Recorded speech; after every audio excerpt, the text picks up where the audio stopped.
Sick. All right, welcome everybody to Helicopter Pilot Group, study group number 26. This is being recorded. Helicopter Pilot Study Group is a Discord group, Facebook group. We get together weekly.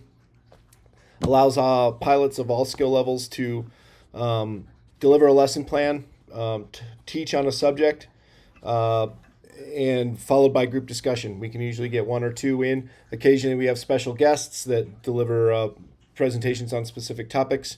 This week we have a lesson plan scheduled here from James at Rogue Aviation in Southern California. Awesome school. I've been there. I studied there. Flew there. It was great. Learned a ton. And James is one of their CFIs, and he's got a great approach to lesson plans and teaching, and it's really fun to listen to his stuff. So we'll get Helicopter Pilot Study Group number 26 going. James also has the Vertical Lift Collective for helicopter pilots on Discord too. So I'll put the link in there in the chat for those of you that want to join the VLC. It's an awesome community there too. So with that, James, brother, why don't you take it over? Alrighty. Just share my screen here. Got it. As a little preface to everything, this presentation's more about kind of my thought process behind how I teach essentially this stuff, right? There's a lot to go through.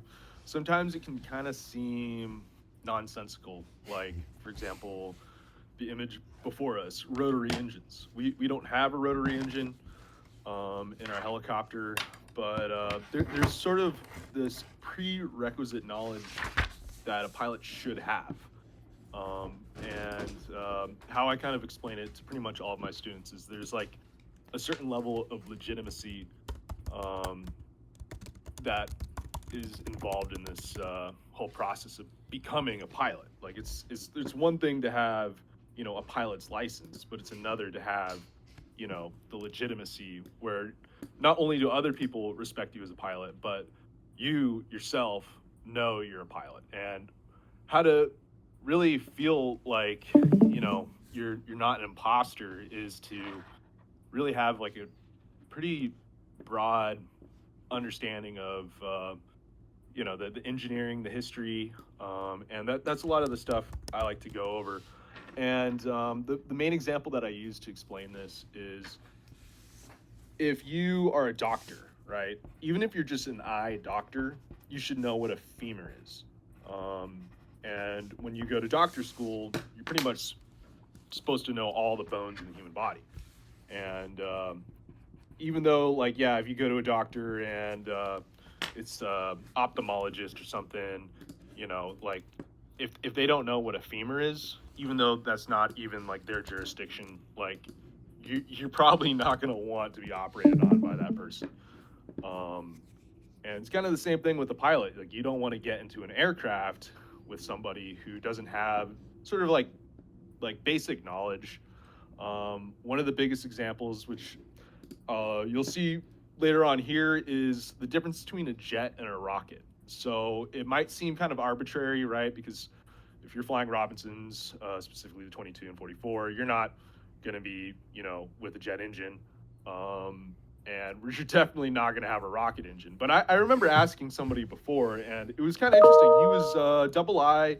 He was multi-rated in airplanes and helicopters, seaplane rated, had all these ratings. And, I asked him sort of as a joke, like, what's the difference between a jet and a rocket? And he couldn't quite give me an answer. So...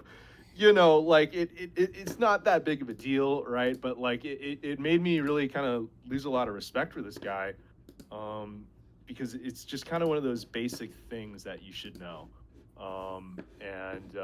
It's when I am teaching my students, I want them to have the knowledge to where, if you're at the dinner table with a bunch of other pilots and you're having a conversation, you're not going to feel like an idiot when somebody asks, or you ask a stupid question like, what's a flight following, right? I've asked that question before as a private pilot, and my instructor just never really taught me. and everybody looked at me with, you know, their jaw to the floor, like, how do you not know what a flight following is? And well, it's just not something we really do as helicopter pilots. And but anyways, I definitely had something missing. And anyways, yeah, without further ado, this is kind of my presentation on engines. Starting out with the rotary engine, it's a really good place to start out, in my opinion, because it's kind of at the beginning with World War One, and it's also a good way to gauge whether or not, you know, this person's already pretty knowledgeable about engines, because there's rotary engines and then there's also rotary engines. So the one we're talking about specifically is the aviation version, and not the, what do they call it, the Wankel, the Mazda engine. That, you know, it's a totally different type, but you can quickly figure out whether or not somebody, you know, really needs in-depth or has the in-depth knowledge on this. So then I have right after that, it's just a GIF, whatever you want to say, of a rotary engine. Essentially, the main part of it is that the whole engine itself rotates, and yeah, that basically allows for it to have a lot of cooling. It really gets the oil moving around and keeps the plane yeah, nice and cool. Problem with it though is the torque. You have a lot of mass rotating around, and yeah, these planes were notoriously hard to fly. But anyways, yeah, just like a cool video, very visual, no text, as you can see. After all, this stuff isn't that important in the grand scheme of things. And then of course we have radials, and here you can see the famous Zero versus the Wildcat. And yeah, you know, now we've advanced from World War One to World War Two, and the big advancement here is that the engine no longer rotates with the propeller, which removes a lot of that torque. And yeah, these are air cooled, allows all that air to flow in, and yeah, there's a lot of technology that goes into just cooling the engines, which we'll talk about more. But anyways, here you can see a Corsair with the propeller rotating. The engine's a little bit harder to see, but it's definitely not rotating. Then you have the inline V engine, and this engine, essentially all the cylinders are organized in 2 rows, and this causes a lot of problems in terms of cooling. So with the radial engine, all the cylinders are mounted in a circle, and you're going to get pretty even airflow over all of the cylinders. Usually I'll put my arms and legs widespread to show basically that's the cylinder configuration. Inline, it needs to be, or usually it needs to be water cooled, and that's because the cylinders at the front get a lot of cooling, while the cylinders in the back don't get a lot of cooling. And this causes the aircraft to be a lot narrower, and the fuselage can cut through the air a lot better.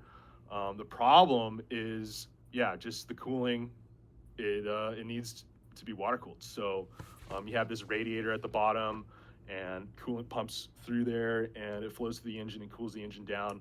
And this was a huge debate at the time between, you have the air-cooled radials versus the liquid-cooled inline engines.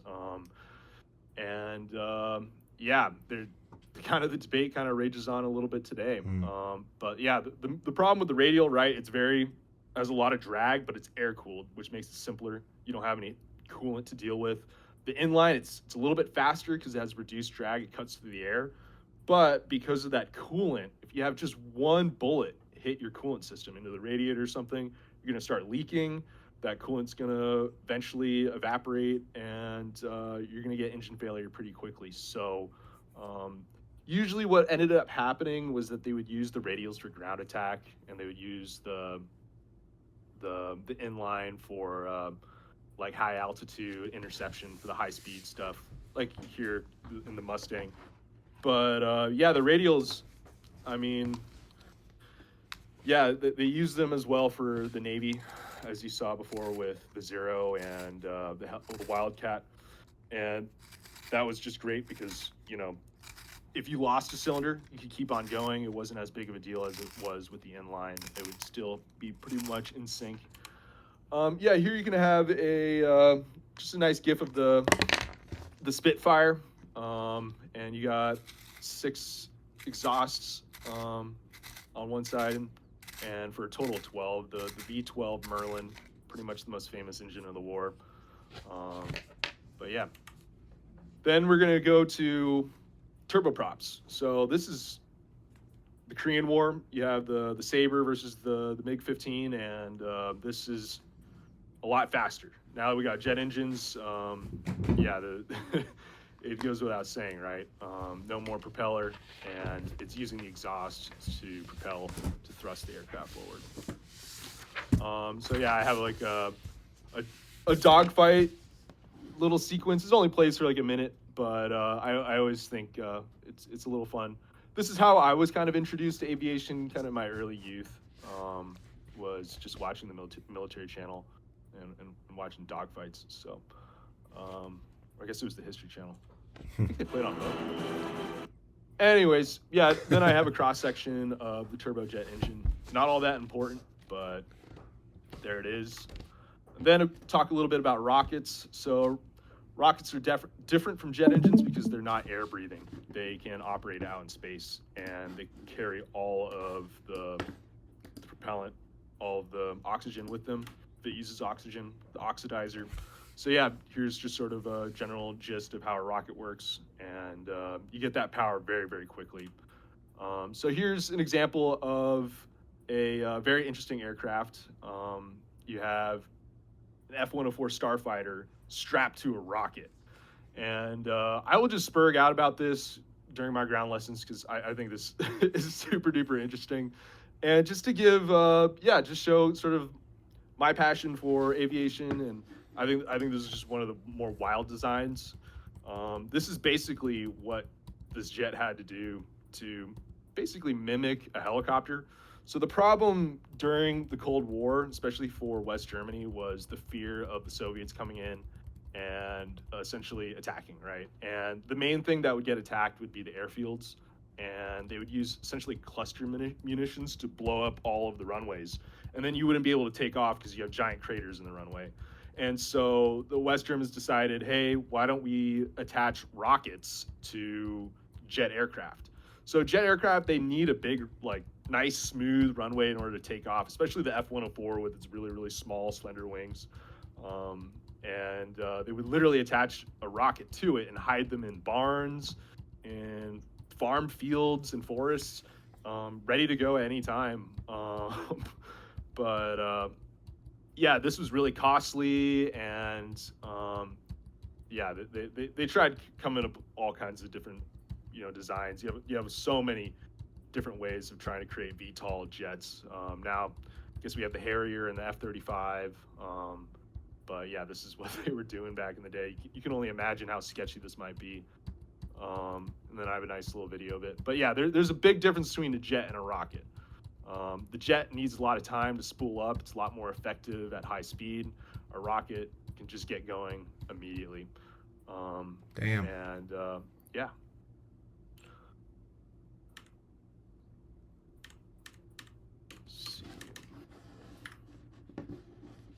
Continue on. Now we have turbofan here. So the turbofan, this is what probably most people think of when they think of a jet engine. They're a little more complicated than their turbojet, and it's because they just have a fan attached to it. And you can sort of think of the pod races from Phantom Menace, but yeah, they're just a lot more efficient, which is very, very important to airlines. And essentially, yeah, just attach a fan to a turbojet. Then we have the jet turbine or turboshaft helicopter. These are the most, I guess, common type of helicopter people are familiar with. So here's an A-Star, and you can call it a jet helicopter, you can call it a turbine helicopter, or more specifically a turboshaft helicopter. And essentially it has a turboshaft engine. So it's not like a turbojet or a turbofan.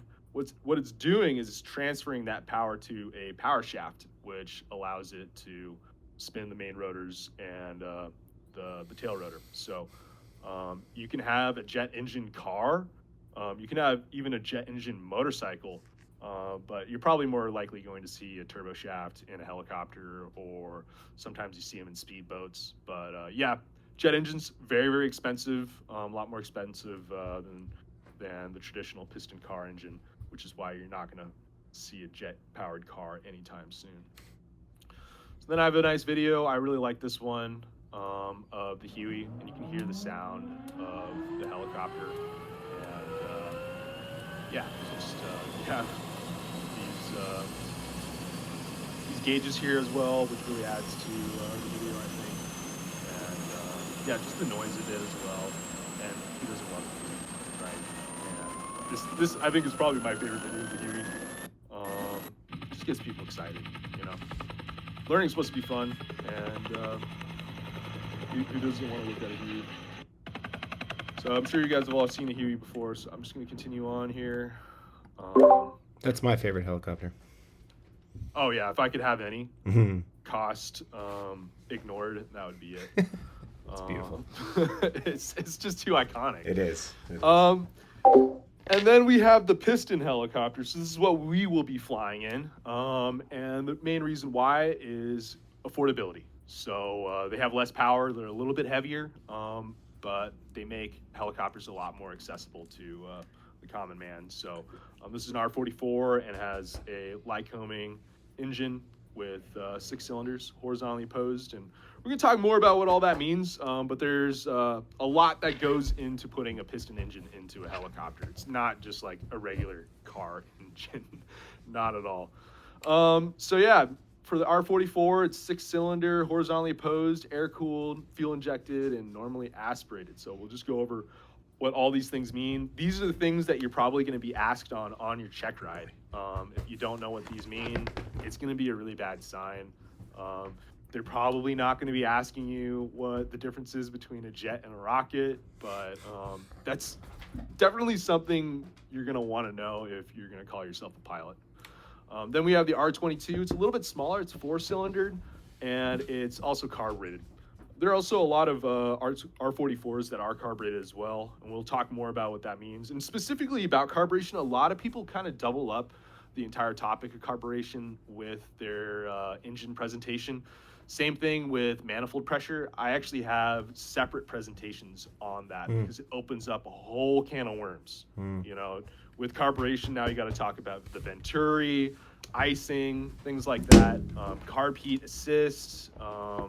You know, it just, for me, it kind of ruins the flow of the presentation when you basically kind of stop at carburation.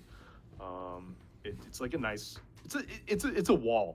Kind of the same thing when you start talking about manifold pressure as well. That's a whole nother can of worms as well. Like I could probably talk about manifold pressure for like 2 hours. And yeah, just now you got to talk about inches of mercury, right? Like how deep are you going to go? International standard atmosphere? Are you going to talk about the different ways of measuring, you know, pressure? Like, because I think out of all the different units, pressure probably has the most. Anyways, yeah, just this is why we call it a piston engine, because it uses a piston, and it's going to be going up and down really, really quickly, turning that up and down motion into rotation, which can then be transmitted into the rotation of our rotor blades. Here's just the general anatomy. I'm not going to go through it. I've had some people kind of get mad about this one because it says Conrod. I just stole this from somebody online. It's connecting rod, right? But other than that, it's pretty straightforward. And then I like to talk a little bit about 2-stroke and 4-stroke. So yeah, 2-stroke, that's pretty much the sound of the third world. And 4-stroke is just more reliable, more efficient, and you don't have to mix the oil with the fuel, which really gives it a different smell. I really like the smell of 2-stroke. I don't think it's good for you though. And then here I have just a video of some dirt bikes, the 2-stroke and the 4-stroke sound. Usually people are pretty familiar, but they don't really know that, have really been talked about it, at least in the classroom. And of course, we have to talk about the 4-stroke cycle. Depending on who it is, I'll just say it's pretty simple: suck, squeeze, bang, and then blow. I don't always say that. You kind of have to know your audience, right? And then I really like this GIF. It's yeah, just glass on the cylinder walls, so you can see inside, and you can also see the valves in there as well. Another thing about the valves, some people they like to talk about camshafts, or they don't like to talk about it at all. But I feel like camshaft discussion kind of happens a lot, and I just don't want my students to, not know what a push rod is, not know what dual overhead cam means, because those things. I mean, if you ever frequent the car side of YouTube, that comes up often. So then out here, I'll just ask my student, like, what kind of engine is this? And it's actually pretty 50-50. But yeah, this is the good old American V8. Doesn't have to be American, but that's sort of the mythos around it, right? You have the inline engine, you have the V engine, you have the horizontal engine. You might be confused with the Mustang before. It's like people call it the inline V engine. That's kind of like an old World War II thing, but just know that traditionally, yeah, they're two separate things.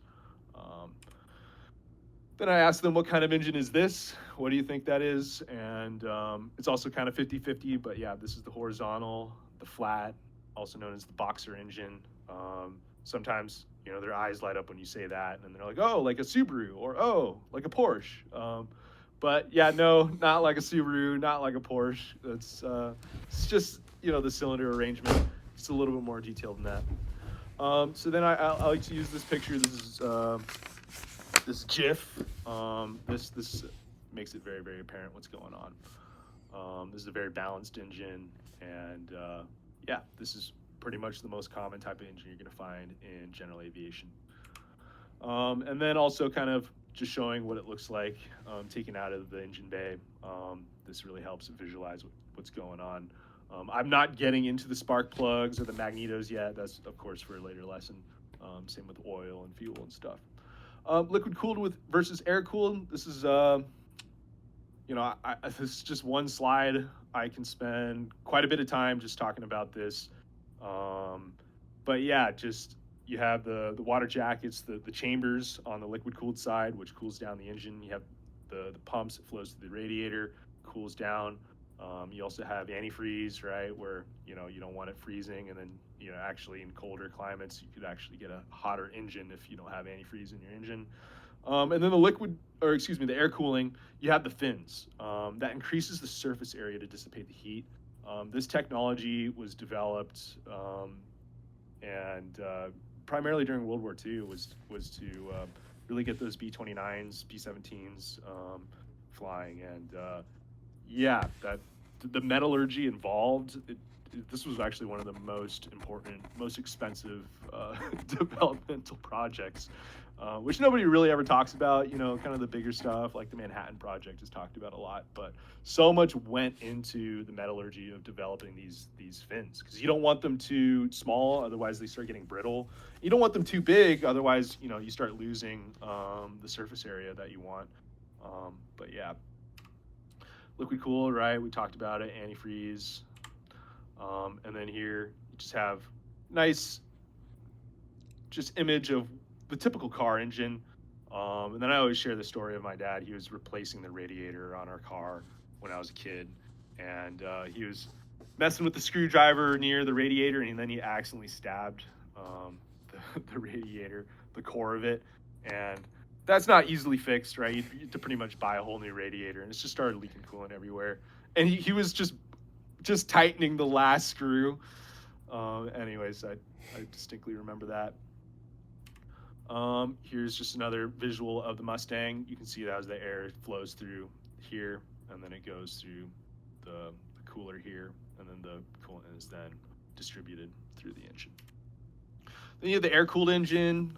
Here you can see you have two rows, but yeah, there's no coolant involved, and that air really, really flows over these fins and dissipates that heat. Here are the cooling fins on a Lycoming engine, and you can see got quite a few of them. One of the things people kind of get confused about air cooling, this is usually not something I bring up until oil, but yeah, it's not strictly air cooled, right? You also have the oil cooling it down as well, which is a huge part of it, hence the oil cooler, and yeah, that dissipates a lot of the heat. The other thing that cools it down is also the mixture. So yeah, the more rich your fuel mixture is, the more cooling capacity you're gonna have as well compared to a lean mixture. We have a cooling fan on the back of the R22 and the R44, and that's necessary because our engine is mounted kind of like tucked away in the back there, so it's not getting a lot of airflow. So we need to have this cooler attached on the back, which has a lot of the airflow flowing through. It's very, very important to check the integrity of the sheet metal that's around the engine, because if there's any cracks or dents in there, it really uses the pressure differential. And I actually remember looking on Jay's found on pre-flight, and somebody found there was an opening, and this was causing the engine to overheat. It really, really requires that pressure differential to really cool the engine effectively. So yeah, there's kind of just this top part up here. You can just look through there, make sure that everything is nice and shut. The Cessna doesn't need a cooling fan. The propeller basically acts as a cooling fan. You also have these openings right here, and it just gets a lot of forward airflow. And yeah, there's lots of little different things how they redirect the airflow to keep it cool, and hence they just don't need a fan like we do. Now we're going to talk about carburation versus fuel injection, and I think this is kind of before I created my own carburation slide. This is kind of where the pacing of the whole thing kind of hits a wall where there's lots of confusion involved. So I'm just keep it very, very basic when it comes to carburation versus fuel injection. And I'm just saying that right now because some people might be frustrated when they see the next slide. Carburation, simple but inefficient. Fuel injection, it's efficient but complex. And that's, just leave it at that. You know, I've had a lot of people come to me and complain about their instructor kind of just going way too in depth about some of these things. And you know, when you have to remember that for engines, this is my school's lesson 2, and I try to keep it really, really simple at the beginning, and then you start ramping up, and you can always come back. You can always come back once you've laid the foundation, and then start building from there. But you really don't need to, you know, start talking about Venturi and that sort of stuff. Can, at least in my opinion, it can start adding a little bit of complexity. And if you guys can see, my slides are very, very simple, very, very picture focused, and that's just to keep the train going. Like there shouldn't be like there should be breaks here and there and turns and stuff, but yeah, at least in my opinion, I think this can be a little bit of a roadblock. Then of course you have to talk about the superchargers and turbochargers. Supercharger, it's powered by the engine, and it pushes more air in to create more power. It robs a little bit of the power with the pulley, but overall you get more power, and it's just an additional thing you add to it. Then you have the turbocharger, and this is powered by exhaust gas, and this basically creates more power, essentially for free. Not exactly, but if you're familiar with cars, they're adding more and more turbochargers, and that's to really help with MPG. There's a lot of debate around that though. But yeah, kind of the same thing. Supercharger, very simple but inefficient. Turbocharger, efficient but complex. So then I just show a video of kind of like the same thing with the 2-stroke versus 4-stroke, just showing the different sounds, because people have probably heard it before. You have the supercharger whine, and then you have the turbocharger. You can sometimes hear the wastegate dump if somebody's modified it that way. Won't be playing that, but yeah, just the main point is that we're naturally aspirated. We don't have a supercharger or a turbocharger. And here's kind of I remember my student complained. He was, because I did my engine slides with him real quick, and he was like, wow, my previous instructor talked for like 30 minutes about forced induction, and it's really not that necessary. We're naturally aspirated, aka normally aspirated. Our aircraft just uses atmospheric air pressure to breathe. It's you don't have to go that deep. R22 engine, right? 4-cylinder, horizontally opposed, air-cooled, carbureted, normally aspirated. They should know what all of that means. and then of course Lycoming. So this is probably not going to be on the test, but you should definitely know what Lycoming is, the company that makes our engine. So Lycoming, right? They have a nice sign at the top, right? Build every engine as though you were going to fly it yourself. You can see the whole team, and they, yeah, used to make bicycles and sewing machines for the Irish population of New York and Philadelphia. So they've come a long ways, to say the least. Now they power more than half of general aviation, and yeah, very, very reliable, prestigious brand. So yeah, one of their first general aviation engines was the Lycoming O320. It came out in 1953. Naturally aspirated, carbureted, air-cooled, 5-liter, horizontally opposed, 4-cylinder, and it burns about 8 gallons per hour, makes 150 horsepower. And so here's where I start kind of getting all the knowledge that we've already talked about and kind of applying it to the real world. The next slide, not so much the real world, but it is so much fun. I got to talk about it. This is the Lycoming XR7755. This came out in 1946. They never put this in a plane. It was designed to be in super props for a war that didn't continue. But yeah, 5,000 horsepower, supercharged, fuel injected, liquid cooled, 127 liter, 4-row, 36-cylinder radial, burning 480 gallons per hour. That's basically a bathtub an hour. And yeah, 4 rows. That prior air-cooled engine that we were looking at in the Fokker-Wulf, the BMW engine, was 2 rows. Hence, it could be air-cooled. But this one's got 4 rows. So now you got all those coolant pipes all over the freaking thing, with 36 cylinders. This thing's insane. And it's in the Smithsonian now. Truly a monster. Displacement is the total volume swept by all cylinders. So when I say 127 liters or here 5 liters, we're talking about the volume of all of the cylinders in 3-dimensional space, right? Hence liters. When we talk about our engine, when we say O320, that's in cubic inches. But yeah, it's just 3-dimensional space volume. And it's all cylinders. I remember I actually had an argument with the pilot, and he told me, "Hey, no, the 320 just means 1 cylinder." And I was like, well, "No, it doesn't. Like it means the whole entire engine." And yeah, we we had to go back and forth on that. But that one, I actually eventually just let him have it. I was like, you know what, you're right. Whatever, dude. But if you ever see on the back of a car engine, if it says E320. Usually those numbers are talking about the size of the engine, the displacement of the engine, which can give you a general idea of how powerful it is, how fuel hungry it is. Talk a little bit about horsepower. I kind of just joke here. They're not going to remember any of this, but, who's horse, right? But yeah, there's some interesting YouTube videos that people have made about this concept.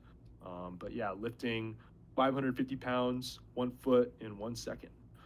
Which is around 745.7 watts. So, this is kind of an archaic term that we use. The guy who made, I think it was like a steam engine or something, he was trying to sell it to farmers. And I guess he tried going up to them and saying, this makes 5,000 watts. And they were like, I don't care, get away from me, nerd. So then he started using horsepower. And then they're like, oh, I get it now. Like, I'll buy 20. So it's a very old marketing term we still use today. Then there's torque. So oftentimes you'll hear about horsepower and torque. And torque is essentially the twisting force. And you can imagine with a wrench, the longer that lever is, right, the more torque you're going to have. And that's just another way of measuring power. So you have horsepower, you can think of that as speed, and then you have torque, you can think of that as strength. So a more torquey vehicle might be like a pickup truck, and that's because you can load up cement in the back and then go up, a nice incline. Horsepower, that would be, if you had more horsepower than torque, that would be like, Miata, like it's more interesting going fast than carrying a heavy load. Then you have the horsepower and torque curve. So depending on what RPM the engine's at, you're going to produce a different amount of horsepower and torque. I don't spend a lot of time on this slide. It's honestly, I should probably just remove it. But yeah, that's just to go kind of a segue into talking more about cars now, which usually people are very familiar with. This is the 2024 Ford F-150 Raptor R, and it weighs around 6,000 pounds. Supercharged, fuel injected, 5.2 liter liquid cooled V8, makes 720 horsepower, 640 pound-feet of torque. And this is pretty much the biggest and baddest F-150 you can get. It's got the V8.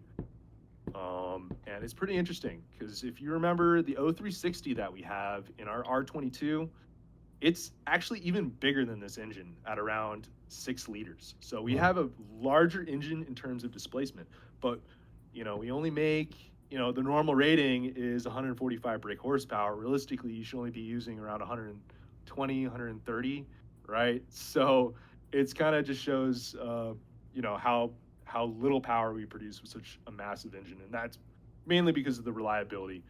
We can't pull over to the side of the road and call AAA when things break down.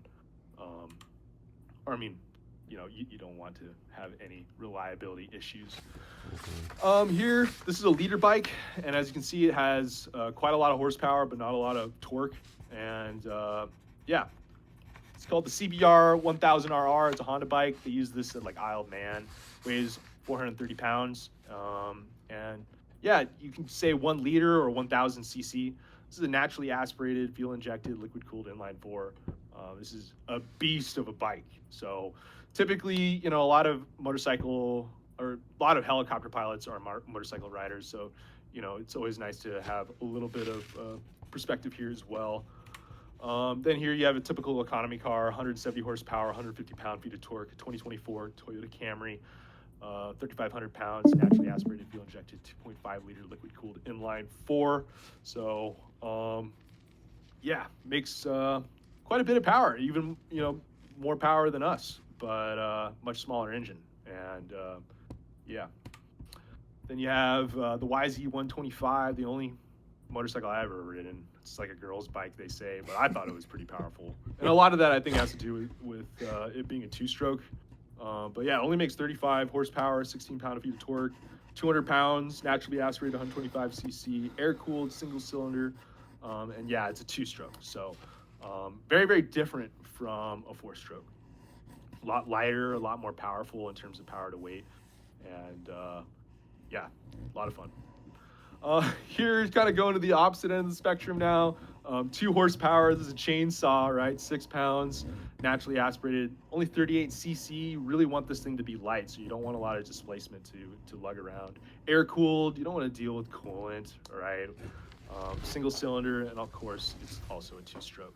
So two-stroke engines, you're typically going to find them on little tiny vehicles, like a dirt bike. You're very rarely in a car. Lawnmowers, paramotors, if you're familiar with that, and of course chainsaws. And then here we're going back to the four-stroke, 1,800 horsepower. This is the P51 D30 Mustang, a late war Mustang. 12,000 pounds, supercharged 27-liter liquid-cooled V12, and this is the famous Merlin engine. They say it's the engine that won the war. It's probably not, but that's just what they say, right? And then here you have the R22 now, 145 brake horsepower. According to the POH, realistically, you could probably make a little bit more at full throttle, but you don't want to be doing that. The R22 Beta 2, 900 pounds, naturally aspirated, carbureted, around 6 liters, air-cooled, 4 cylinders, horizontally opposed. And then here you have the Raven 2 with 245 brake horsepower. And then I use the empty weight. But anyways, 1,500 pounds, naturally aspirated, fuel injected, 9-liter, air-cooled, 6 cylinders, horizontally opposed. And then you have, kind of moving up in the world, you got the Bell 505 Jet Ranger X, 2,200 pounds, turbo shaft. And why do they call it the 505? Well, it makes 505 shaft horsepower. And I've flown this before. Really, really nice helicopter. And it flies pretty similarly, like to the R44, in my opinion. 43,000 pounds of thrust. This is the F-35 Lightning II, 30,000 pounds turbofan. So this is, of course, you know, one of the most expensive things our government is spending its money on. Pretty sick. Um, and then, yeah, going back, if you've noticed, I use the term brake horsepower, and essentially that means usable power after losses. When you start attaching things to an engine, like an alternator, any kind of pulley, you're going to start losing power that's actually usable. So if you have the engine attached, like disconnected from everything, you can measure it there, or you can measure it, you know, actually inside with everything connected to it. And hence why in the POH we use BHP for brake horsepower. Um, Another thing is compression ratio. This is essentially how much stress the engine is under. A higher compression ratio basically means you're going to be producing more power. It's going to be a lot more efficient, but it's going to have a lot more wear and tear on the engine. And our engine is around 8-to-1. I think it's like 8.8. I forget the exact number, but yeah, that's very, very low stress compared to like a modern economy car, which can get upwards towards like 13-to-1. And yeah, engine RPM. So yeah, you have Red Line right there. Great movie, by the way. But yeah, you have basically measuring the rotation of the crank, and yeah, you have it displayed on the tachometer for us to see in a car. So our helicopter is going to be a lot different. We have rotor RPM, and yeah, that's basically going to be pretty fixed with the engine. And what's different is the manifold pressure, and we'll talk about that more. But as you can see here, we have the gauge. Usually at this point, a student will have flown the helicopter at least once or twice, and they will recognize this image. This is the R22 TAC, and it shows both the engine and the rotor RPM. And typically they both just stay in the green. There's lots of confusion about this thing right here. If you notice, 100 doesn't coincide with the green arc. This is just because of the certification with the FAA. They would have had to have recertified the gauge, and they didn't want to do that, so they just moved. I don't know. It's just a bunch of legal crap. But yeah, green good, red is bad, and yeah, typically both of the needles are connected pretty much the entire time, unless you're doing an auto rotation or something has gone wrong. Then I have the R44 here, and have a nice comparison. So yeah, that's pretty much my engine presentation. This is usually when I stop and then we go out to the aircraft. But I also have a manifold pressure presentation, which isn't that long. I also have a camshaft presentation, which isn't that long either. And then carburation, that's kind of the last one because I think it's the most complicated. I could go over that, but yeah, I hope I won't even bother. I think you guys can kind of see the general flow of how I do things with engines. I try to keep it pretty fast-paced, very visual, and then kind of just end up in these side tangents about things I like to talk about, and that really, I think, keeps people engaged and interested. Engines can be pretty boring, I think, but yeah, it's. I think if you start talking about cool shit like the XR 7755, this thing's just nuts. We kind of try to tie it together with a lot of knowledge they may already know, and put things in perspective. That's why I have these slides. I remember I was telling a firefighter about a chainsaw, and he like rolled his eyes at me. He was like, "Dude, I know. You don't need to tell me." So yeah, that's my engine presentation. It's 76 slides. I think at some point I had about 200, and I really kind of boiled it down. Might as well just remove this one here. I feel like I changed things a lot. Maybe I'll remove this one. You don't even need that. I have an entire gauges presentation as well. Here I actually have just an entire presentation on just the gauges. Because you don't need any text to talk about these things. It kind of just speaks for itself, and you should definitely know these things already if you're going to be an instructor, or you are an instructor. And yeah, there's so much you can talk about with just this one gauge, right? Why is it 30 inches? That's great. starting off point. Yeah. But yeah, you can literally just have just a gauge on the board and just have fun, just talking, instead of just having for me, a lot of the philosophy I have when it comes to my slides, it's a YouTube video. It's called Death by PowerPoint, and this guy's done this presentation. He's like a comedian, something Macmillan or something. He's on YouTube, and there's just a lot of people who have presentations where it's very, very just text focused. Like the entire page is just full of text, Mm-hmm. and if you can just boil it down into like just one word, and know what you're talking about, and just teach from there, that's, in my opinion, better than just having a lot of text. I may at some point start adding speaker notes here, Mm-hmm. just to help other instructors kind of get guided along through the process. But a lot of the stuff, it really depends on the audience. Like, are they knowledgeable about this stuff already? Are they already interested? That really changes. Even though all the slides are the same, each presentation is going to be a little bit different. So yeah, that's pretty much that. Dude, awesome. I have a lot of comments. First, when you're saying like text versus images, and I think if I have a slide that has a lot of text in it, I use it. That's for me to be able to read this freaking slide, because I don't know the exact, like how exactly I want to phrase it, or maybe just don't have the knowledge at the depth that I would like to. So I'm building it, using it as a reference, as kind of reference for me to talk about it, and then I can kind of have that stream of consciousness and flow. And so I think that really is a good indication of the knowledge you have of the subject, where you can just have a slide with an image and you know it well enough that you can talk about it without having to reference all that text. And I think that's a good indication of just expertise in the subject matter, But I like what you said about adding speaker notes too. So if you're using your deck, for example, you can kind of reference the notes that I don't know how you like what you talk about in that slide. Yeah, it's something I've been thinking about for a while, Yeah. to really help other people can kind of try to understand, what I'm trying to say, because sometimes it's just a slide with some jets on it. It says turbojet, like what, Yeah.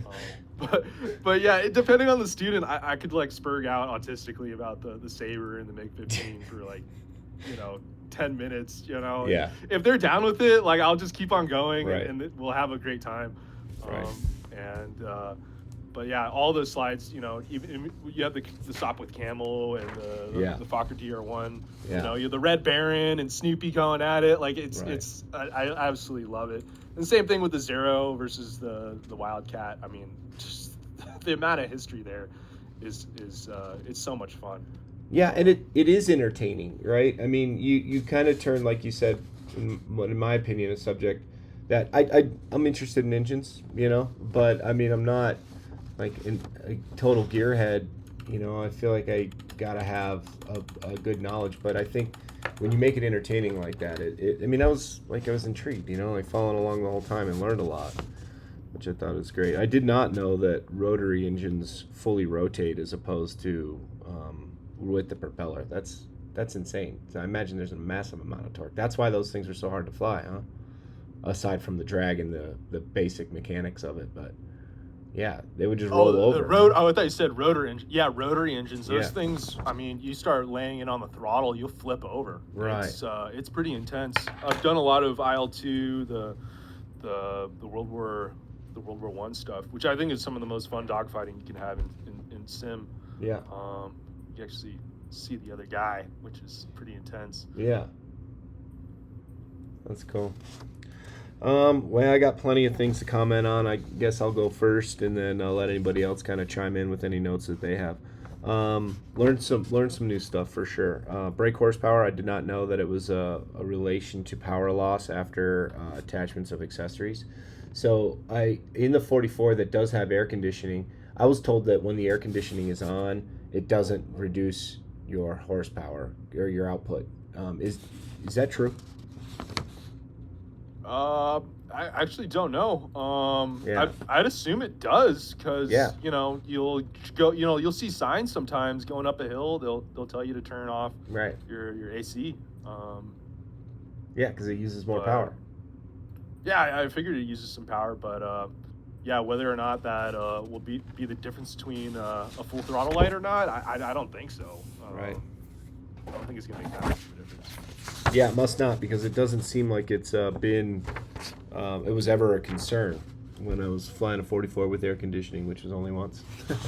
But man, it is nice when it does work.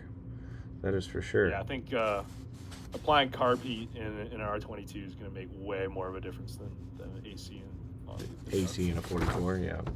Interesting. Um, I think you had mentioned sometimes where maybe people get a little frustrated that you're not going into carburetors, or you're going in because like you said, you can go really into depth with carburetors, manifold pressure, crankshafts, etc. And just me living in the not living in, but trying to familiarize myself as much as I can with the FOI. They talk about blocks of learning and trying to avoid task saturation, and I think because engines can be as complex as you kind of alluded, spreading it out does seem to make a lot of sense. Keeping an entertainment information about all the different types of power plants and then going into details in separate presentations is logical. Not really something that I had considered, but it does make a lot of sense. So when I get into the engines discussion, keep it relatively basic on the engine side, and then use other presentations to get into more depth. That makes a lot of sense. I can imagine you writing this, like putting these together, and just like all of this information is coming out of your brain, like into the slides, and you're like, oh, this makes sense to put this next. This makes sense to put this next, and that's kind of how I do it too. And then you probably get to the point where you're like you said, you had what, 100 and some slides maybe, and then you're like, okay, I need to break this apart because it was information overload. Yeah. Yeah. This I've probably used this slide to teach, I think maybe 20 times, just one-on-one, and every single time there's always something where I'm like, remove that. Oh, I need to do this. But yeah, I mean, there was no idea. I used Rogue's template for the engine at first, and then I just kind of honed it in, and every single time I taught it, I was like, I need to change this, I need to change that. So the way it looks now compared to what it used to look like at the beginning is night and day. I kind of wish I saved what it used to look like before. Yeah, kind of the general flow I have now is I just have the stuff I'm most passionate about at the beginning, which I love to talk about, which keeps the energy high and keeps that engagement up. And then as it starts progressing towards the middle, it starts getting a little more technical with the different horizontally posed air cooling, carburation, natural aspiration, and then after that, it starts getting more into back to what they know, which is the different types of vehicles, and just keeping it very simple. Like most people are kind of familiar with cars and stuff, motorcycles, and trying to bring all that stuff that we just talked about home and making it relate to them. And then towards the end, talking about a few other little things. Compression ratio, that might even be something I might remove. Maybe even the whole RPM thing at the end as well. Probably just stop. Well, it was the F-35 Lightning II. I thought it was good because you circled back to the Radial and the Merlins and talked about compression and size, and I think it was a good transition into that stuff because I understood what the leader displacement of an engine was, but I mean, if you don't understand the basics of that, you break it down to a point where I think, or to to a set that makes sense, and looking at the different displacement across different types of engines. I thought it was logical. I thought it flowed well. The shrouds, you talked about shrouds and cracking the shrouds and the pressure difference inside of the shroud and the baffling, and how that keeps the engine cool on the Lycomings, the 360 or the 540. There's a lot of similarity between that and boxer engines in Porsches and Subarus, which you reference, of course, but how important those shrouds are. And you brought that up, and I actually had a cracked baffle or a loose baffle on the 22 on my check ride, which was concerning, right? It was like it was actually wiggling, and when we were wiggling it actually broke free. And that would be, in my opinion, because my thought was those shrouds, the baffling is there for a reason, to help keep that engine cool. And if you have any or if you lose some of that baffling, then you're going to run into potential overheating issues.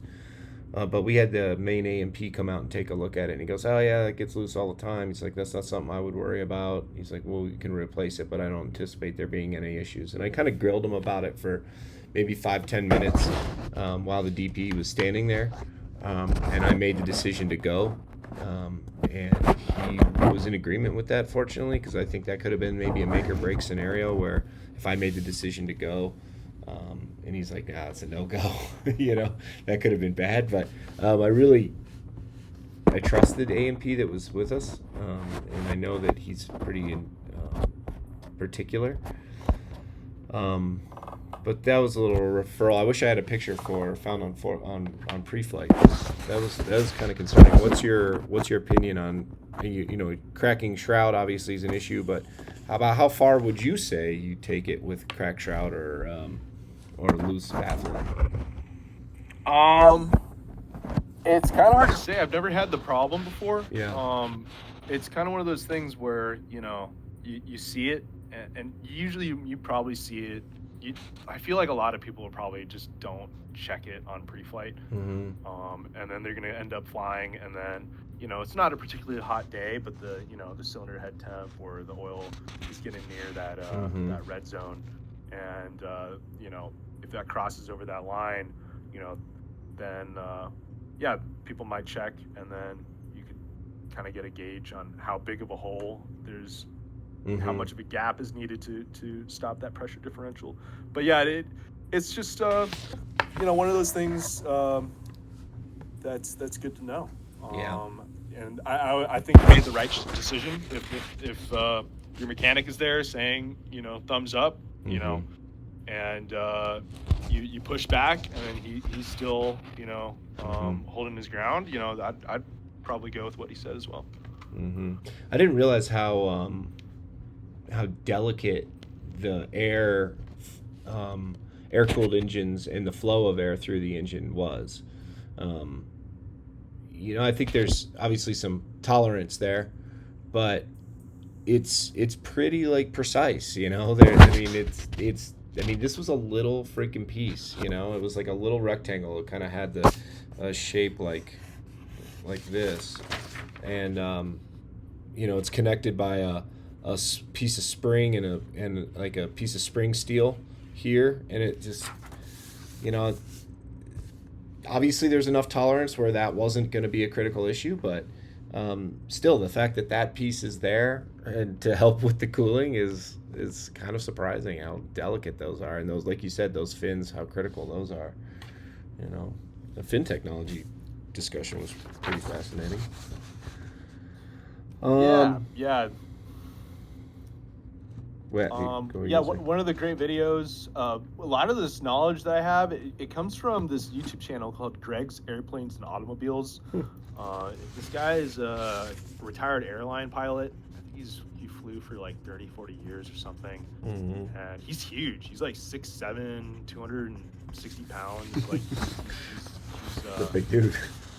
Yeah, he's a big dude, Yeah. and he just makes these incredible videos. He's a really nice guy. I make comments on his YouTube videos, and he responded to me a few times. And Yeah, Greg's Airplanes and Automobiles, probably the best, at least in my opinion, aviation YouTube channel. But yeah, he talks a lot about engine technology, superchargers, manifold pressure. Nice. Nice. And I'm gonna check that dude out. yeah, often once I talk about manifold pressure with the student, I will send them his video about the Hayate, the Ki 84, which was like probably one of the best Japanese World War II piston aircraft. And yeah, just he goes really pretty much talks about a lot of the same things I talk about, but it's just really nice to have me kind of lay the foundation, and then you can actually understand that video. Because if you don't understand the stuff that I taught them, then like pretty much it's just going to be complete gibberish. Yeah. Which I think can be very satisfying for a student to like feel like, oh hey, like starting to feel like I'm a pilot, like I actually know it. I know some of these words. Yeah, you can hold a conversation. You're speaking the same language as other pilots. That's a good place to feel. It's fun to get to that place. The last thing I have is comment on is reliability and technology. And I think this would be a good transition for others. I mean, to kind of jump in if you guys want to talk about it. But essentially, you showed us an engine, the 0360 from 54, something like that. And that the technology is essentially the same. And there's a reason behind that. Because it works, it's reliable, and it's incredible how reliable those engines are. Like you said, they're in most GA aircraft. They're in the most Cessnas and Pipers. Single engines are running those little 4-cylinder 360s, and they can just run all day long from one student to another, from another, and then just full throttle to idle, to full throttle to idle. And it's just incredible how reliable they are, and how simple that technology is, and how it's been around for so long. And I think what I wanted to transition to was the complexity of the Rotax and how Robinson might be moving that way. And I don't know what some of your guys' thoughts are on that, but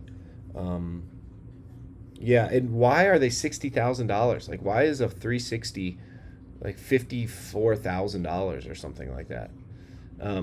It's the same shit they've been making for 70 years now. I don't know. Those are questions that I have.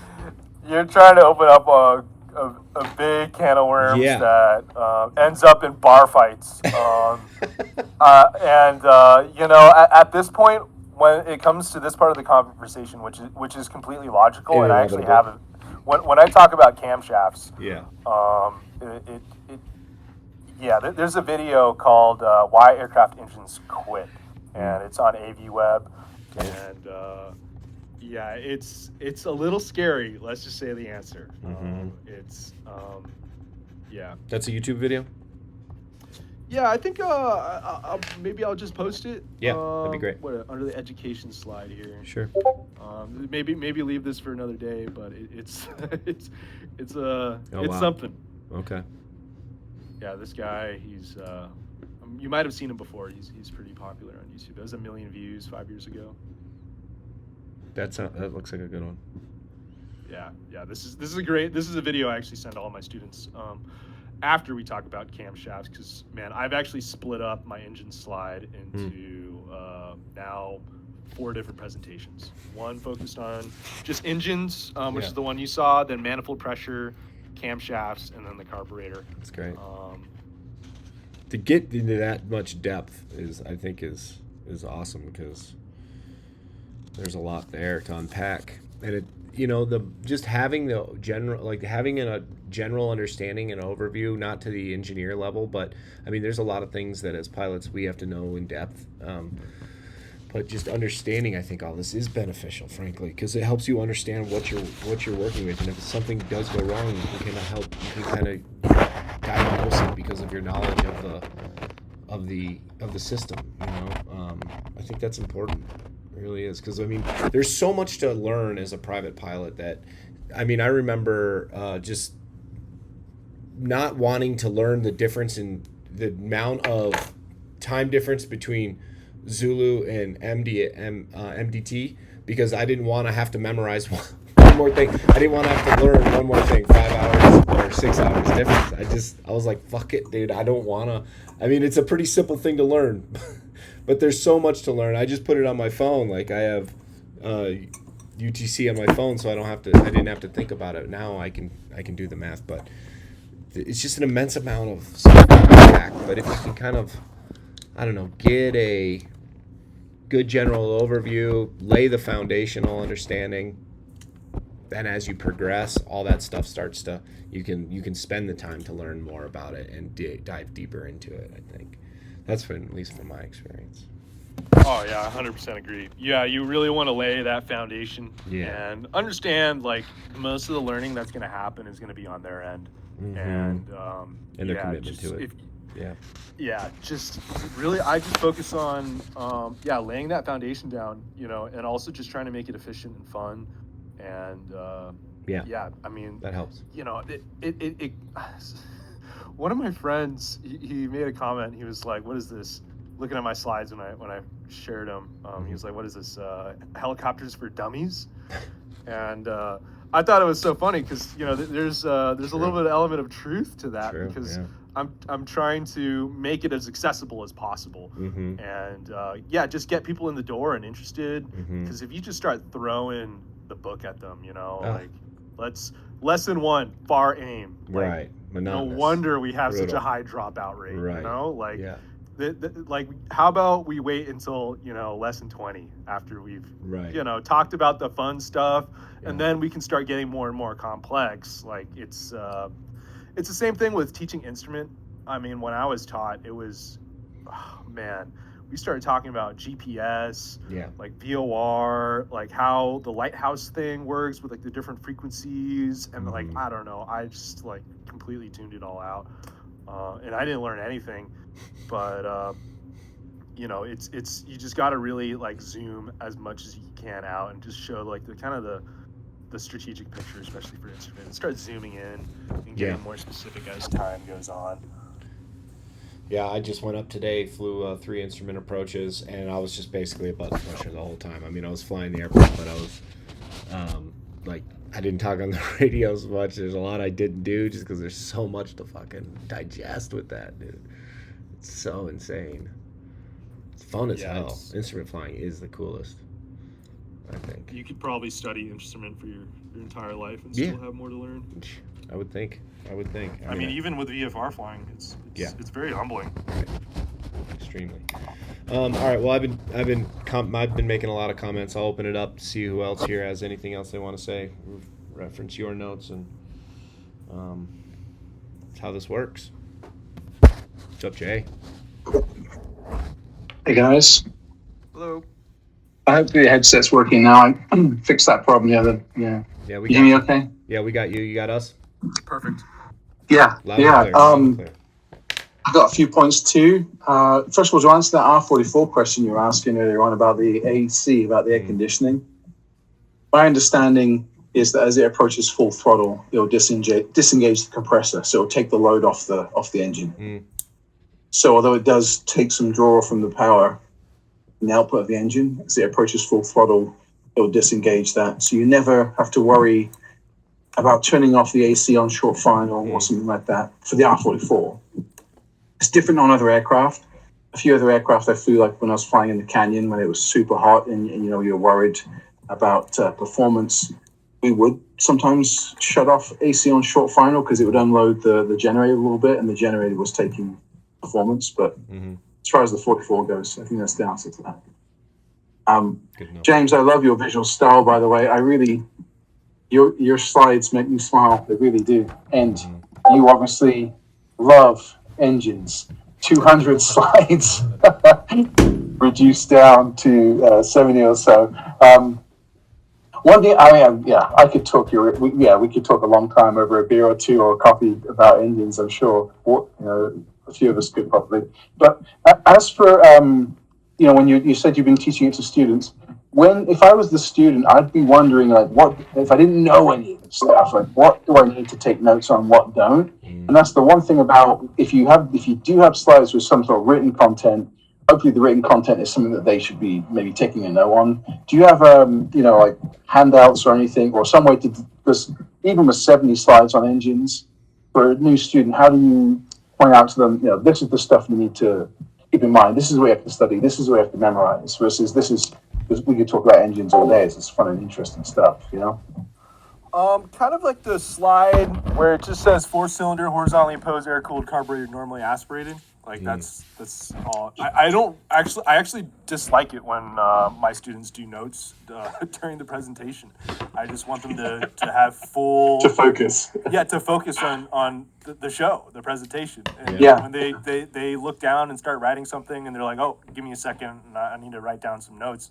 I Because then just you tell have to them, stop. Yeah. yeah, it messes with the flow, and I let them know. I'm like, hey, here are because all my presentations I give out. I don't. It's not Proprietary. anything I keep secret. If they want to go look at it again, they're more than welcome. And yeah, I also let them know like if you're confused about a slide, you can always ask me questions about it. But mainly when I tell them like, hey, if you want to go study, go read the POH. Yeah. Right. And maybe that would be something you could do just as a single slide at the end.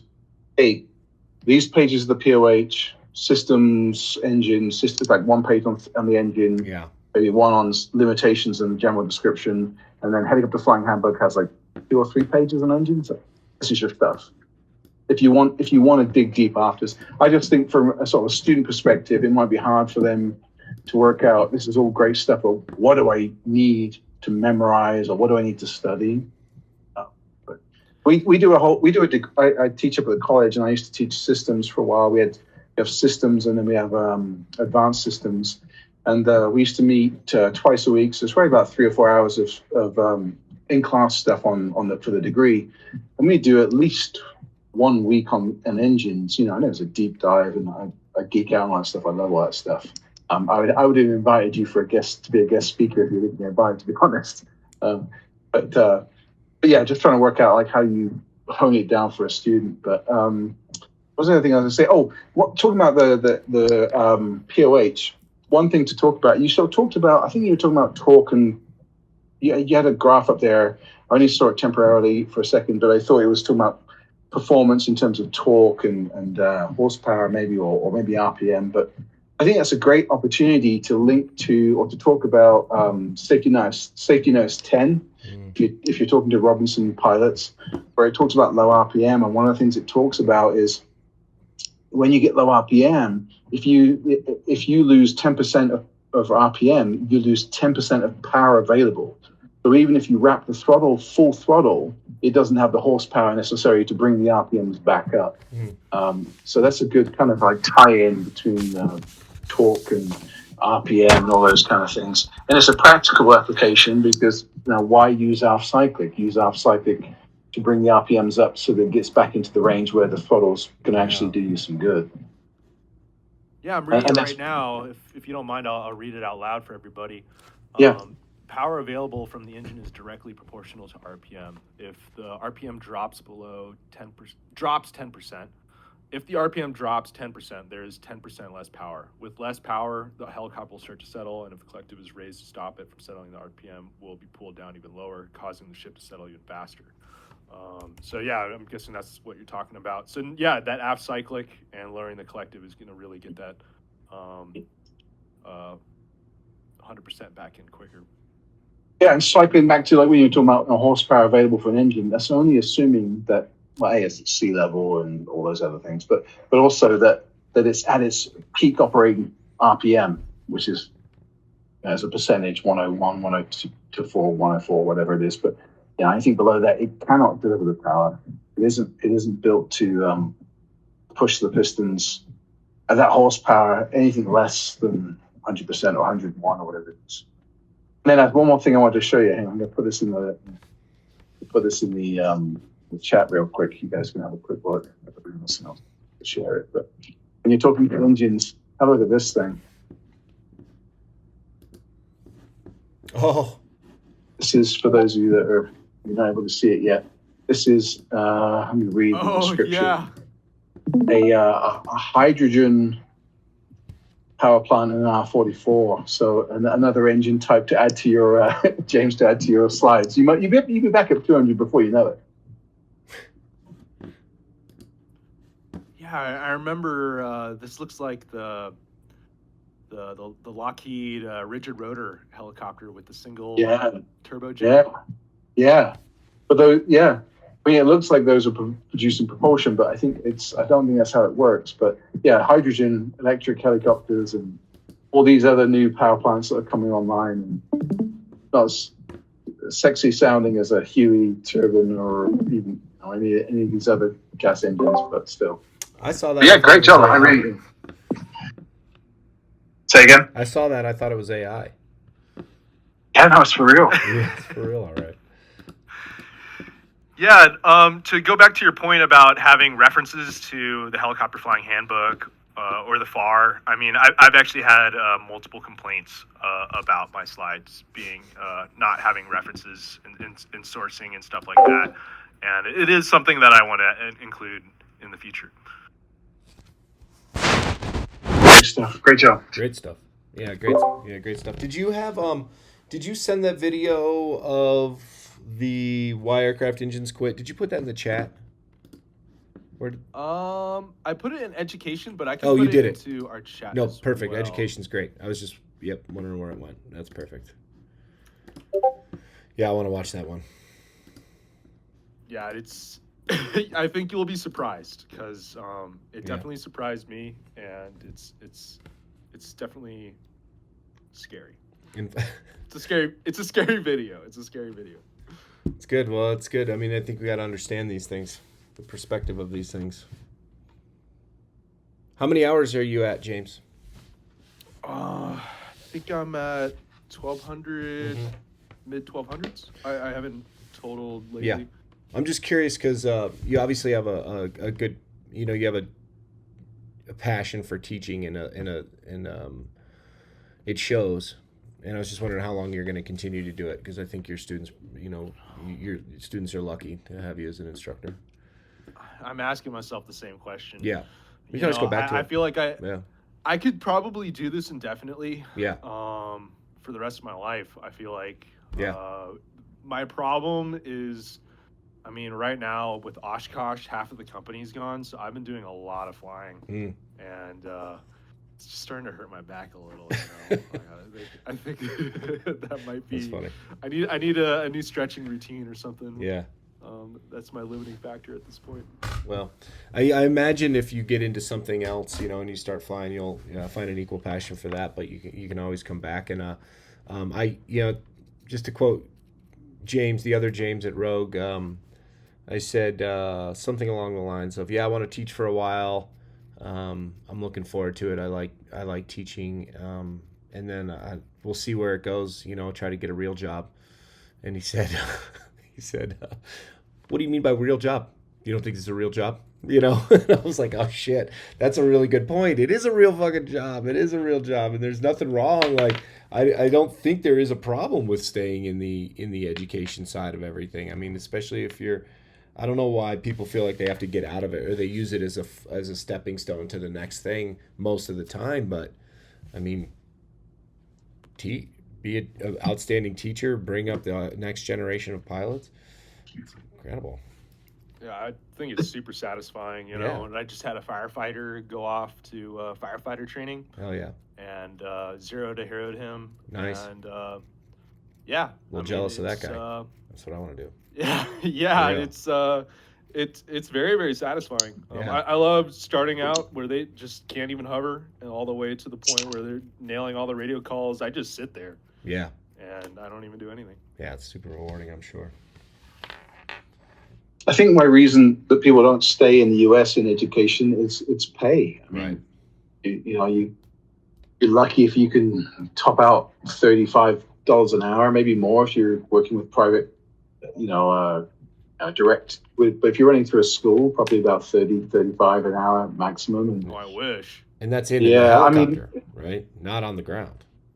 Or Well, I mean, it depends. I mean, I know schools anywhere between 20 to 30 an hour, whether it's ground flight or sim, but you're spending a lot of time between those times where you're not bidding, but you're kind of at the school. And Yeah. it's not going to, it's hard for people to pay back that 100,000, 120,000 of debt. And it's also not the safest work you could do. I mean, there's more dangerous work too, but certainly you keep doing it and you start to maybe change your margins as well. There's lots of things. I think what that part about is as an instructor, you're often talking about, hey, what it's like to go do these things in the commercial world. So you want to go see what that's like, and Right. maybe you'll come back to it. But Right. it's just not the way that this country's instruction pay is set up. We're not looking for 5,000 hour retirees. We're looking for 201 hours.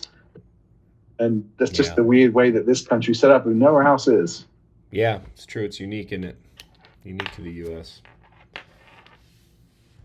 Yeah, it's kind of the opposite with because I wanted to become a paragliding instructor at first, but you need to have done that for like 20 years, and everybody has to know you. Like, there's no young guys who are paragliding. I mean, I guess there's some of them, but the vast majority of them are at least 40, usually 50, maybe even 60. And it makes sense, but this is the country that you're going to have the most opportunity to get into all sorts of things with less hours. It's so much harder in pretty much every other country as far as an aviation career goes. Mm-hmm. Yeah, we're lucky in the U.S. that we have such accessible GA. It's a unique feature, but we invented it, so make it accessible to everybody else. We sure did. Yeah, we did. Yeah, I could talk about that for hours as well. The Wright brothers and all the controversy. Yeah, that's another can of worms as well. Yeah, that's a I'm fun glad hole. you brought up the Merlin engine. So we'll the British will take a little one for that. No doubt. Of course. No doubt. Man, it's a shame what happened to the British aerospace industry. Amazing of what they've accomplished, all that collaboration during the war, how much innovation, and it's pretty incredible. I mean, but the Germans, how innovative they were too, and all the shit that they were making that we had to like catch up with, like German secret weapons. Like, what is this jet? What the hell is this jet flying by? Right? I mean, they had no. It was pretty amazing though. I really get into that on the fuel, my fuel section, and man, I actually think I enjoy teaching fuel more than any other. Funny. Fuel. I know. Fuel. Yeah, some people get very confused when I say that. Yeah. Well, we've got you on backup for next week then, James. Okay. Fuel systems. Fuel. Yeah. Yeah. Oh my God, he's talking about World War II again. That never gets old for me, man. What is the difference in Jet A and Jet B, you guys? Don't know. Yeah, well, I'm gonna do a quick search. James? I only have like 50 hours of turbine time, so I wouldn't know. Oh, I was gonna say you only have 50 slides on it, but yeah. 50 slides on Jet A. I only have 50 slides on Jet A. Yeah, sorry. Yeah, so it's red. That's all I know. Jet B is kerosene based, where Jet B is widely cut of kerosene and lighter hydrocarbons like gas. So Jet B was more flammable, I guess. And I think that was Richard Mornington's Sanford discussion or about the difference in Jet A, Jet B. He brought it up at some point. Somebody did in one of our groups. Maybe it was not. Maybe it was a different discussion. Anyway, Jet A, B is just essentially kerosene, and Jet B is more flammable because it has more hydrocarbons like gas. Yeah, the thing I always ask, which is one of my favorite questions, is what is fuel? Because it's just one of those blind spots for at least the United States education system where I don't know, dinosaur juice. That's a common answer. Yeah. It's literally like the most important resource on the planet, and Truly. I feel like we know more about ATP and mitochondria, I guess, from the education system, which is, I guess, important too, but geopolitically, and we just take it for granted. Yeah, I think yeah, I make I'm a little moonshine still, and I turn mash into alcohol, and Nice. and I realized, I realized that that's really what hydrocarbon is distilling crude oil, and it's the different levels of or the different I don't know, like the amount of, as it distills, how potent, for lack of a better word, the fuel is. Just like when you're distilling mash, it's just how potent it is. What comes out first is the strongest. What comes out last is the worst. And just like high octane or tar, right? And everywhere in between is how they distill, which is kind of, there's a refinery down the street from my house. LA was full of refineries back in the day. So you probably have a little bit of history on knowledge on that too, but like how Long Beach was just all oil fields for so long. Oh, Absolutely. I think I showed you a photo, right? Oh yeah, you might have. Yeah, where you showed us the Yeah. Absolutely. Because in our office you can actually see Signal Hill, Uh-huh. and I always like showing a photo of Signal Hill. I think it's from like the 30s? the 1910s or, Yeah. or something like way back, and it's completely different. Brutal. But yeah, you can still see the oil wells, and they make a lot of money off of that still. Yeah. Wow. Well, that's where your love for fuel came from. Maybe it's just in your backyard. I mean, I think it's just one of those blind spots, because Yeah. like, you ask them, what is octane? Every single time you go to the pump, you're pressing one of those buttons. And Right. like, people have no idea what it means. Yeah. Like, they just Price difference is what it means to a lot of people. Cheap, Yeah, exactly. expensive. Right.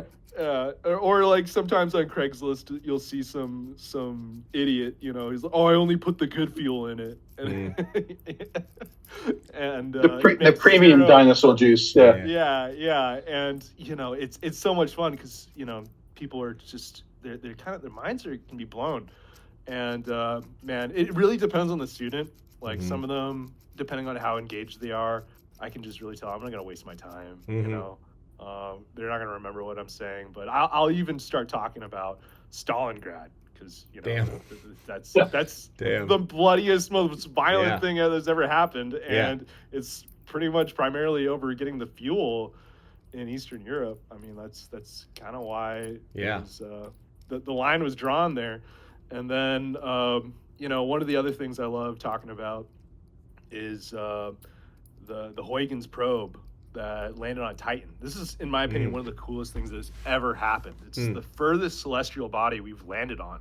It's one of the moons of Saturn, and there's just entire oceans of hydrocarbons.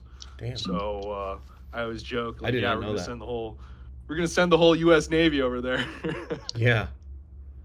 I did not know that So- moon was full of hydrocarbons. I thought hydrocarbons, though, made from organic matter. There's where I start, depending on who the student is, I start getting a little conspiratorial. Oh, wow. Yeah, it's one of the biggest, what you call it, in terms of biomatter, potentially the largest in terms of mass might even be the deep biome, which we know very, very little about, and it's essentially microorganisms that live underground, Right. and it's all very fascinating stuff. So how does it work if a meteorite comes into the atmosphere? Doesn't it just burn the whole planet up? Mm. It's a really good What do question. you mean? Yeah, is it just the whole thing flammable? I think it's mostly methane atmosphere. Really? There's not enough oxygen. There's not enough oxygen or anything to be the right mix. Yeah. Maybe it has like a different glow to it. But yeah, there's just, you could even stand on Titan if you were to get transported there.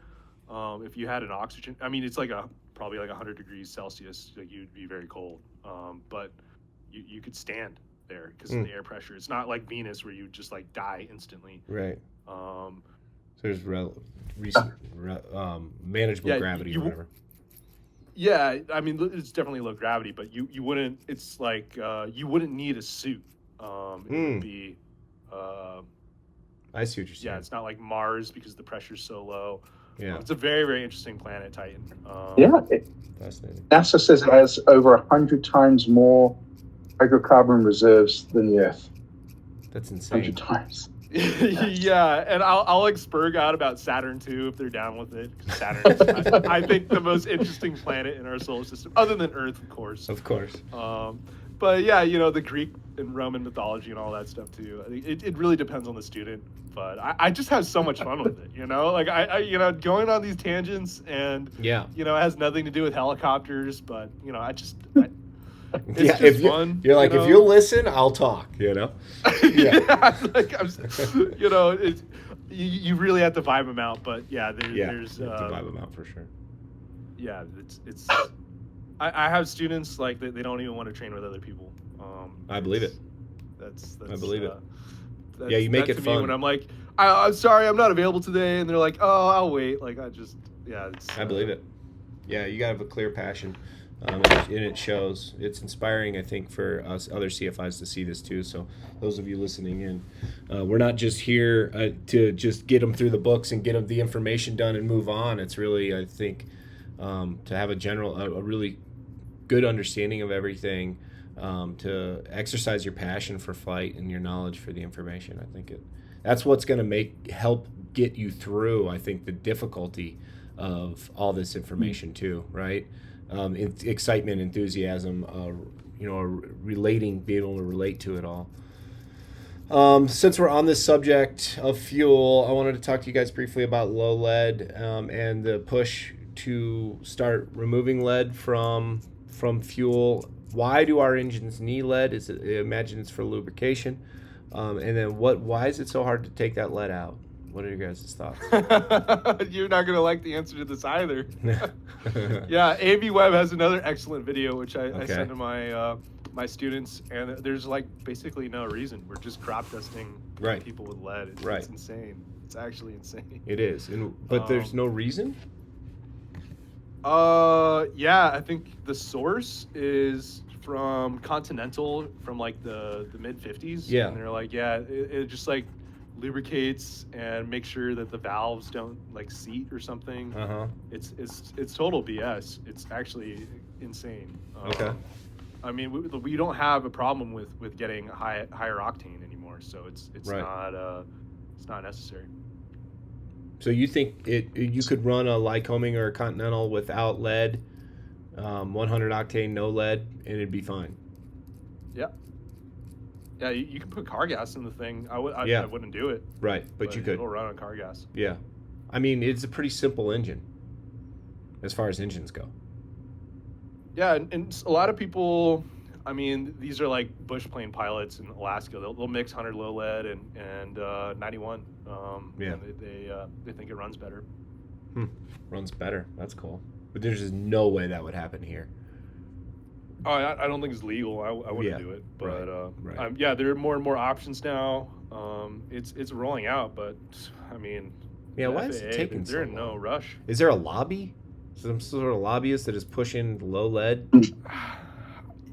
I don't know. I think so. These are one of those things where the answer it's at least you just don't want to say it what it is, but it's bad. It's like yeah. I remember when I first asked this question, I was trying to drive into the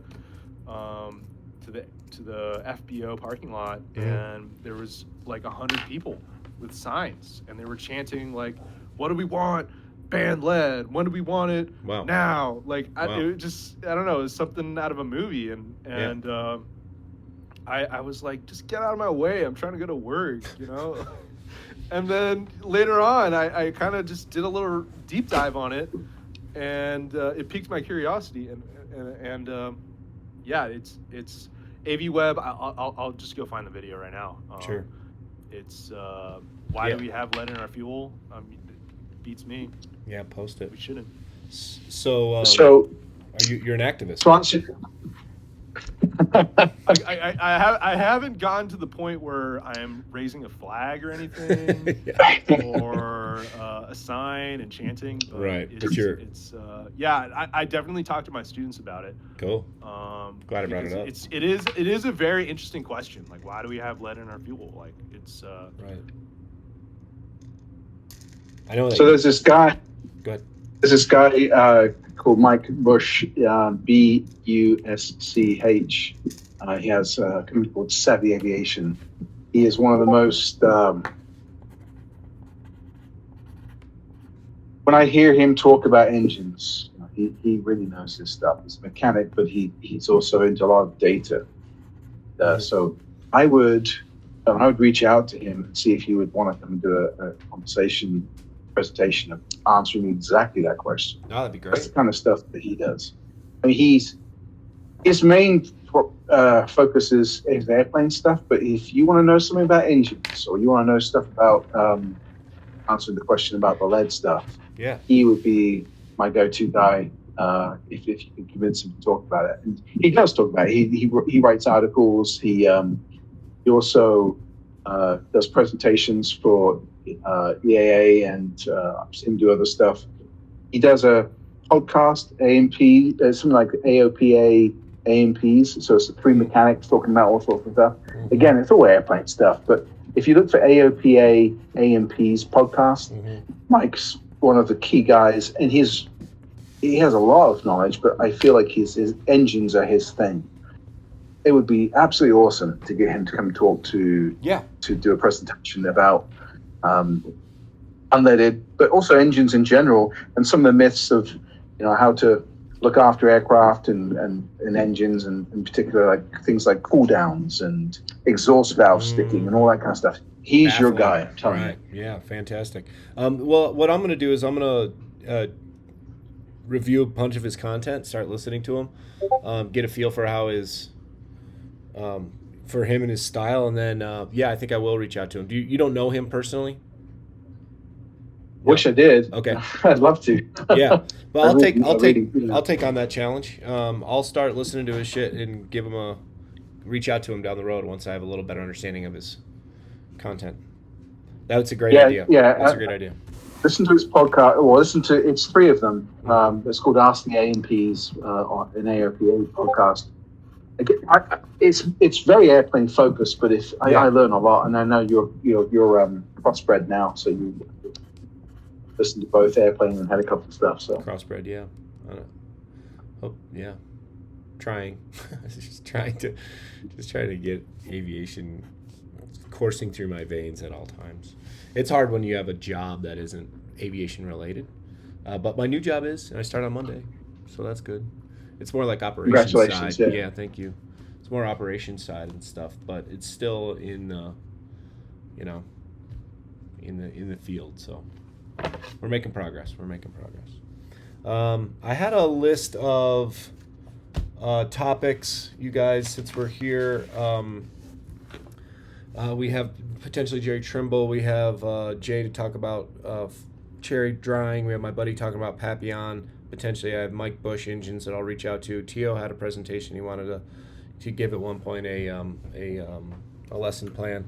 If you guys have any ideas for future topics, please direct them to me, or put them in the Max Performance channel. I'm running out of slides. I'm almost out of. I need to start making new ones because I've basically filled my the bulk of my slides. So in mine I think I was going to do one on weather. I think it's important to potentially go back and get some of these basics, for that we have to eventually talk with students about. So weather's kind of boring. This stuff's pretty fascinating. So anyway, if you have ideas, please put them in the chat.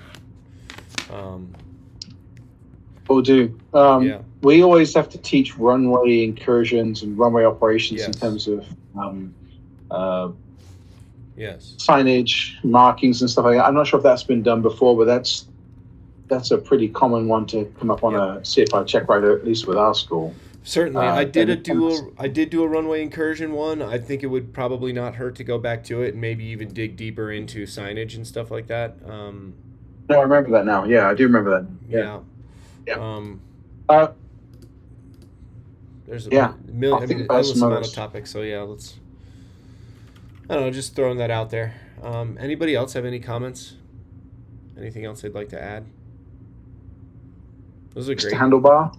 This is great. Yeah, flying handlebar. Is he at your school? I don't know. Don't know. I recognize the handle, Yeah. but I don't remember the name. Yeah. Well, glad he's here. TL, glad you're here. I'm sure you're delivering. Glad you're listening in, though, buddy. Yep, there he is. Yeah, I was just gonna say, I've been listening while I work, just listening to the audio, Yeah. and no, it's been they've been good. A lot of good information, a lot of good discussions. Glad to hear it. Thanks for joining. Yeah, same. It's definitely the most entertaining presentation about engines I've ever heard. You know, it's interesting how sometimes taking a step back and actually, you know, looking at what's around what you're trying to get the student a lot more engaged. And yeah, absolutely, be here. Yeah. Nice. Teal, you said you have a lesson plan you want to deliver at some point coming up. Didn't we talk about that? Yeah, there's a couple of things. I also thought something would be kind of boring, but I do have to go into endorsements. That's a great one. That's a great one. Something. Yeah. Ooh, Yeah. I would Terrific. actually love to hear that. But also, I am going to start working less. We will probably have me free on Thursdays or Fridays. Yeah. You know, maybe do it another time. But yeah, Sure. I think that's something that I wanted to Great. work on. And I have other small bits, but I think the endorsements would be good for me as well. Likewise for all. You know of it's us. going to come up. You know it's going to come up on the CFI check ride. So yeah, that's awesome. Yeah, by all means, and just let me know when you're ready to do that. Just send me a message. We're looking for topics for next week too. So if you guys have any ideas or anything you want to drop before then, just let me know. Otherwise, I'll come up with something creative. John, before everyone goes, I got another thing or a quick announcement. Is in about 25 minutes, there's a presentation on getting into helicopter or ambulance work or EMS work. If anyone's interested, it's a free presentation by a guy called Stephen Caruso. He flies for Air Methods. This is part of the Forever on the Fly mentorship program that they do, which I highly recommend everyone to get involved in. You know, you have connection to these people working in all sorts of industries that you can ask about. How do I get into this? How do I get into that? You know, what do I need to do with my resume? But yeah, I put the link in the chat there for the meetup, the webinar starting in about 25 minutes. Fantastic. Good one. I think I'll join that too. Is this I think so. is this a fast team? No. This was No. It's just Forever on the Fly was a podcast that was it was pretty interesting. Go back if you can find it. Yeah. Forever on the Fly. We're interviewing all sorts of people from all sorts of helicopter industry backgrounds. Over probably about 3 or 4 years they were doing it, and now they've turned it into a non-profit where it's all about mentorship. So it's about connecting newer people in the industry, and it's all free. It's really easy. You set it up, and then it will show you all these different mentors, and you can just select one, and it shows their calendar availability to have just a 30-minute chat, and then this constant program of career development and resume writing, or how to get into Papillon, or how to get into something else. It's great. It's a really great resource. Yeah, you put that in the education chat. Yeah, in the education channel. Yeah. Got it. Yeah. Awesome. Good. Fantastic. Yeah, I'm gonna fire this one right up. I'm gonna get something to eat and go right to this one. Me too. Yeah, I'll be there. Awesome. All right. Well, this wraps up Helicopter Pilot Group number 26. Thanks for watching, everybody. This has been recorded. It will be on YouTube and it will be in the past presentations. We'll see you guys next week. Thanks, everyone. Thanks, James. Thank you.